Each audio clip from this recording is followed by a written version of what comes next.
سوال: میں 8ویں کلاس میں پڑھتا ہوں۔ ہماری کتاب میں لکھا ہے اللہ تعالیٰ ہر جگہ موجود ہے، اس کا کیا حکم ہے؟ بسم اللہ الرحمن الرحیم۔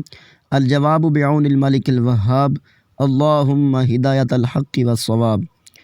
عقیدہ یہ ہے کہ اللہ عز و جل جگہ اور جہت وغیرہ سے پاک و منزہ ہے، کیونکہ جگہ میں وہ ہوتا ہے جس کا جسم ہو، جبکہ اللہ تبارک و تعالی جسم سے پاک ہے، لہذا اللہ سبحانہ و تعالی کو کسی جگہ میں موجود ہونے کو متعین کرنا یا اس کے لیے جہت و سمت یا جسم و اعضاء ثابت کرنا کفر ہے، اور اس طرح کہنا کہ اللہ ہر جگہ موجود ہے کلمہ کفر ہے، کیونکہ اس میں اللہ عز و جل کے لیے مکان ماننا ہے، جبکہ اللہ عز و جل مکان سے پاک ہے۔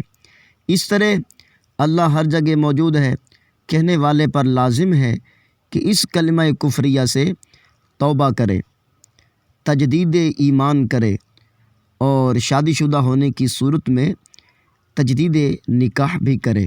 واللہ اعلم عز و جل ورسولہ اعلم، صلی اللہ تعالی علیہ وآلہ وصحبہ وسلم۔